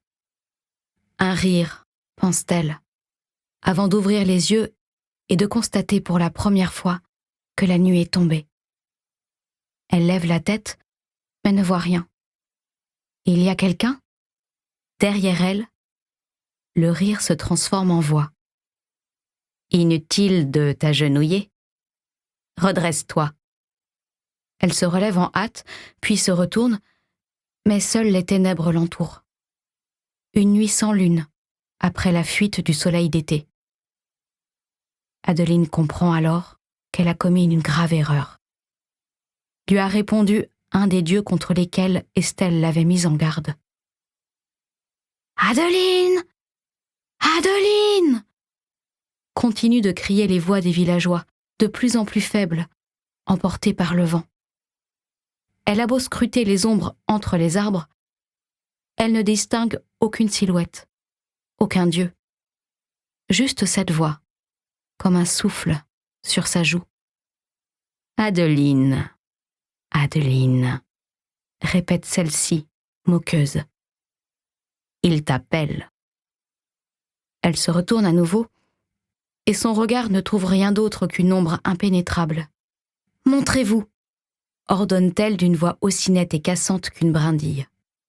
Quelque chose lui frôle l'épaule, lui effleure le poignet, avant de se lever autour d'elle comme un amant. « Qui êtes-vous » demande Adeline, la gorge serrée. À ces mots, l'ombre s'écarte. « Qui suis-je » réplique la voix de velours teintée d'un soupçon d'humour. « Tout dépend de ce en quoi tu crois. » La voix se divise, se dédouble, crépite entre les branches des arbres et serpente sur la mousse, se repliant sur elle-même jusqu'à se disséminer partout. « Alors, dis-moi, dis-moi, dis-moi, entonne-t-elle. Suis-je le diable, diable, diable, ou les ténèbres, ténèbres, ténèbres? Suis-je un monstre, monstre, monstre, ou un dieu, Dieu, Dieu? Les ombres dans les bois commencent à se rassembler comme des nuages par temps d'orage. Lorsqu'elles finissent par s'immobiliser, leurs contours ne sont plus des volutes de fumée, mais des lignes nettes. La silhouette d'un homme, renforcée par la lumière des lanternes du village dans son dos. Ou bien suis-je ceci? La voix sort d'une bouche aux lèvres parfaites. L'ombre ouvre des yeux émeraudes qui dansent sur ses sourcils noirs. Ses cheveux d'ébène bouclent sur son front et encadrent un visage qu'Adeline ne connaît que trop bien. Un visage qu'elle a fait apparaître 1 millier de fois au crayon, au fusain et dans ses rêves. C'est l'inconnu, son inconnu à elle. Elle sait que c'est une ruse, une ombre qui se fait passer pour un homme. Malgré tout, elle en a le souffle coupé. Le ténébreux baisse les yeux sur son propre corps, comme s'il le découvrait pour la première fois. Il semble l'apprécier. « Ah, tu crois en quelque chose, au final. Eh bien, ajoute-t-il en plantant son regard dans les yeux de celle qui l'a convoqué. Tu as appelé, et je suis venu.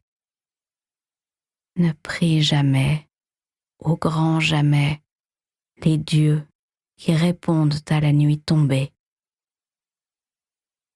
Adeline le sait. Estelle le lui a assez martelé. Mais c'est le seul qui lui a répondu, le seul disposé à l'aider. Es-tu prête à payer? Payer. Le prix. La bague. Adeline s'agenouille pour fouiller le sol jusqu'à trouver le cordon de cuir, puis elle déterre le bijou de son père. Elle le tend au dieu, son bois clair souillé de terre, et il s'approche. Malgré son allure humaine, il se déplace comme une ombre. Un seul pas, et le voilà qui s'impose à elle, une main refermée sur la bague, l'autre posée sur la joue d'Adeline. Il caresse de son pouce la tache de rousseur sous son œil, première étoile de sa constellation. « Je ne fais pas commerce des breloques, ma chère », déclare le ténébreux en s'emparant du bijou. L'anneau de bois s'effrite dans sa main avant de disparaître, réduit en fumée. Adeline pousse un petit cri étranglé. S'il était déjà difficile de se séparer de la bague, il est encore plus douloureux de la voir effacée du monde comme une tache de charbon sous les ongles. Si cette offrande ne suffit pas, que lui faut-il? « Je vous en prie, je donnerai n'importe quoi !» De la main qui repose toujours sur sa joue, l'ombre lui soulève le menton. « Tu imagines que je me satisfais de n'importe quelle babiole, mais je n'accepte qu'une seule monnaie, » ajoute le dieu avant de se rapprocher, ses yeux verts aussi brillants que des diamants, sa voix douce comme de la soie. « Moi, je fais commerce des âmes. » Le cœur d'Adeline se met à battre plus fort dans sa poitrine. Elle imagine sa mère agenouillée à l'église, parler de Dieu et du paradis.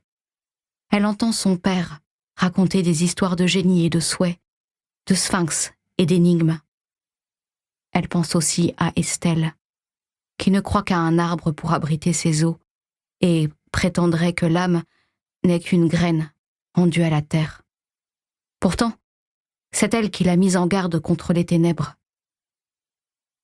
Adeline, souffle le dieu, le nom glissant comme de la mousse entre ses dents. Maintenant que je suis là, dis-moi pourquoi. Elle a attendu si longtemps qu'on vienne à sa rencontre, qu'on lui réponde, qu'on lui pose cette question, qu'au début, elle ne trouve pas les mots. Je ne veux pas me marier.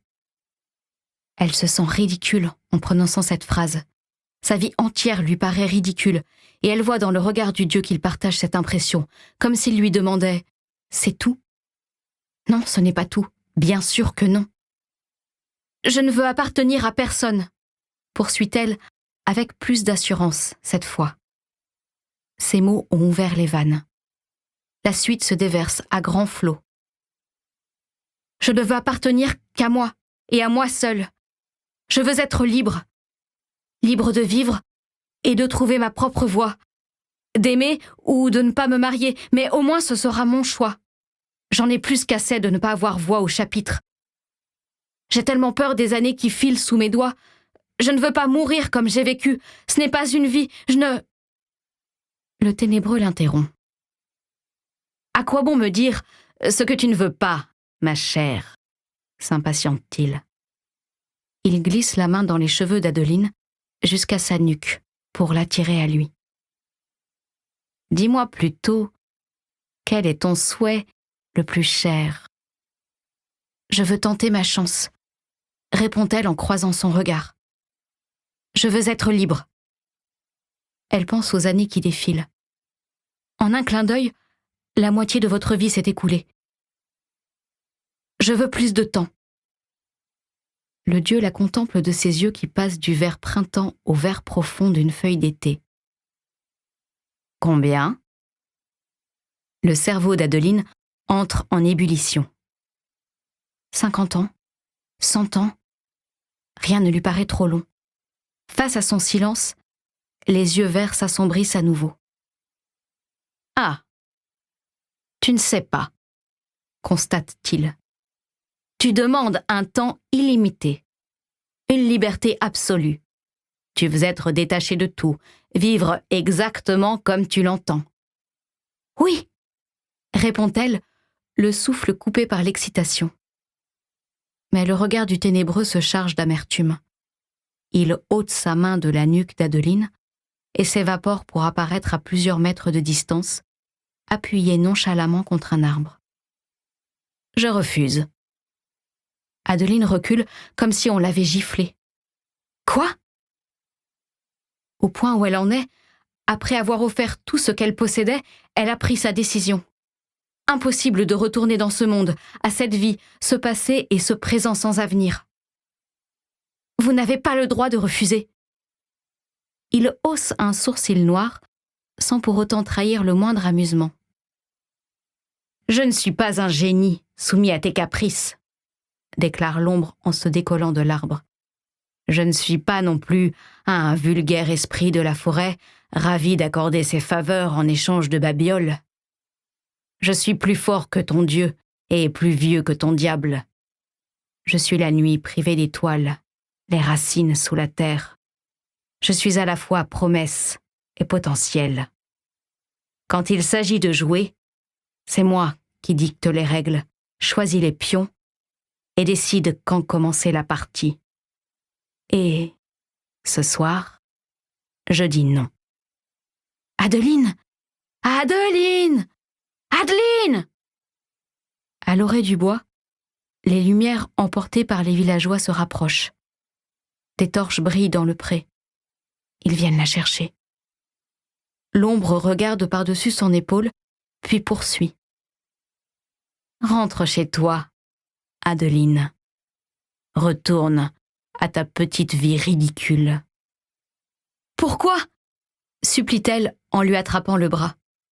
Pourquoi refusez-vous ma prière ? Il lui caresse la joue d'une main chaude et douce. Je ne fais pas dans la charité. Tu m'en demandes trop. Combien d'années avant que tu ne sois comblé? Combien avant que tu ne paies le prix? Non. Les pactes que je conclus ont un terme. Or, le tien n'en a pas. Plus tard, elle ne cessera de repenser à cet instant, dans un mélange de frustration, de regret, de chagrin, de pitié et de colère infinie. En vérité, elle s'est maudite elle-même avant qu'il ne s'en charge. Mais, ici et maintenant, tout ce qu'elle voit, c'est la lumière vacillante des torches de Villon, les yeux verts de l'inconnu qu'elle rêvait autrefois d'aimer, et l'occasion de s'enfuir qui lui échappe en même temps que lui. Vous exigez un terme? Alors, prenez ma vie quand j'en aurai terminé avec elle. Vous pourrez avoir mon âme quand je n'en voudrai plus. Tout à coup intriguée, l'ombre incline la tête sur le côté, pensive. Puis un sourire, comme celui sur les dessins d'Adeline, mystérieux et moqueur, se grave sur ses lèvres. Le ténébreux l'attire à lui dans une étreinte amoureuse. C'est un mélange de fumée et de peau, d'air et d'os. Quand il colle sa bouche à la sienne, la première chose qu'elle sent, c'est le passage des saisons, le moment où le crépuscule laisse place à la nuit. Puis, son baiser se fait plus vorace. Au moment où il lui mordit la lèvre, elle éprouve un plaisir mêlé de douleur, avant de sentir le goût cuivré du sang sur sa langue. C'est fait, chuchote le dieu. Alors, le monde devient noir, et Adeline s'effondre. 10. Villon-sur-Sarthe, 29 juillet 1714. Un frisson lui remonte le long de l'échine. Elle baisse les yeux et découvre qu'elle est assise sur un lit de feuilles humides. Un instant plus tôt, elle s'effondrait, l'espace d'une seconde, rien qu'un soupir. Mais le temps semble avoir fait un bond en avant. L'inconnu a disparu, tout comme les dernières lueurs du jour. Le ciel d'été, là où il transparaît à travers la canopée, est devenu d'un noir velouté, où flotte seulement une lune basse. Adeline se lève et examine ses mains, cherche un signe de métamorphose sous la terre qui incruste ses ongles. Mais elle se sent inchangée. Un peu étourdie, peut-être, comme si elle s'était levée trop vite ou qu'elle avait bu trop de vin l'estomac vide. Toutefois, au bout d'un moment, même cette sensation d'instabilité s'évanouit et Adeline a l'impression que le monde a basculé sans tomber, qu'il s'est penché, puis redressé pour reprendre sa marche habituelle. Elle se passe la langue sur les lèvres pour sentir le goût du sang. Mais la marque laissée par les dents du ténébreux a disparu, envolée, comme le reste. Comment sait-on qu'un sort a fonctionné? Adeline a demandé du temps, une vie digne d'être vécue. Lui faudra-t-il attendre 1 an, ou 3, ou 5, pour savoir si l'âge laisse une empreinte sur son visage? Prendre un couteau et s'entailler la peau pour vérifier si elle cicatrise? Non. Elle a demandé à vivre, pas à rester inaltérable. Pour être honnête, Adeline a peur d'essayer. Peur de découvrir que sa peau reste fragile, que la promesse de l'ombre n'était qu'un rêve, ou pire, un mensonge. Mais elle est sûre d'une chose, que ce pacte ait été scellé ou non, elle n'écoutera pas sonner les cloches de l'église et n'épousera pas Roger. Elle défiera sa famille et quittera Villon, s'il le faut. Elle est prête à tout. Elle l'était déjà cette nuit, un instant auparavant. D'une manière ou d'une autre, à partir de maintenant, sa vie lui appartient pour de bon. À la fois terrifiée et ravie, elle sort de la forêt. Elle a déjà traversé la moitié du pré lorsqu'elle prend conscience du calme qui règne sur le village, de l'obscurité où il est plongé. Les lanternes festives sont éteintes. Les cloches ont cessé de carillonner et plus aucune voix ne l'appelle. À chaque pas, Adeline sent l'appréhension grandir en elle. Arrivée devant sa maison, elle bouillonne d'inquiétude. La porte d'entrée, ouverte, laisse filtrer un rai de lumière sur le chemin. Elle entend sa mère fredonner dans la cuisine et son père couper du bois dans le jardin. Une soirée ordinaire, rendue étrange par le fait qu'elle n'était pas censée l'être. « Maman ?» dit-elle en entrant. Une assiette vole en éclats par terre et sa mère pousse un cri de surprise. « Qu'est-ce que c'est que ça ?» aboie cette dernière, le visage tordu dans une grimace. Voilà la colère qu'Adi attendait, la consternation. « Je suis désolée, » commence-t-elle. « Je comprends que tu sois en colère, mais je ne pouvais pas. »« Qui êtes-vous » souffle sa mère. Adi comprend soudain que l'expression horrifiée sur le visage de son interlocutrice ne reflète pas la colère d'une mère à laquelle on a désobéi, mais celle d'une femme effrayée. « Maman ?» À ce mot, sa mère a un mouvement de recul. « Sortez de chez moi !» Mais Adeline traverse la pièce pour l'attraper par les épaules. « Enfin, maman, c'est moi à... » Adeline s'apprête-t-elle à dire, mais son nom meurt sur ses lèvres. Elle fait une nouvelle tentative. 3 syllabes, ce n'est pas le bout du monde, mais elle s'arrête, exténuée, à la fin de la première. Impossible de continuer. Dans sa gorge, l'air peine à entrer et elle s'étouffe. Elle fait une nouvelle tentative avec Adi, cette fois, puis une dernière avec son nom de famille, Larue. Rien à faire. Entre son esprit et sa bouche, les mots tombent sur un obstacle. Pourtant, dès qu'elle prend une inspiration pour en prononcer un autre, n'importe lequel, il se profile dans ses poumons remplis d'air et sa gorge ouverte. « Lâchez-moi !» supplie sa mère. « Que se passe-t-il ?» demande soudain une voix grave et profonde, celle qui apaisait Adeline les nuits où elle était malade, celle qui lui racontait des histoires, celle qu'elle écoutait assise par terre dans l'atelier. Son père se tient sur le seuil, les bras chargés de bois. « Papa !» Il recule, comme si ce mot l'avait blessé. « Cette femme est folle !» sanglote sa mère. « Ou bien maudite !»« Je suis votre fille !» répète-t-elle. Son père grimace à son tour avant de répliquer. « Nous n'avons pas d'enfants. » Des mots comme une lame acérée, une entaille profonde. Nous espérons que vous avez apprécié cet aperçu. Pour continuer à écouter ce livre audio sur Google Play Livres, utilisez le lien dans la description de la vidéo.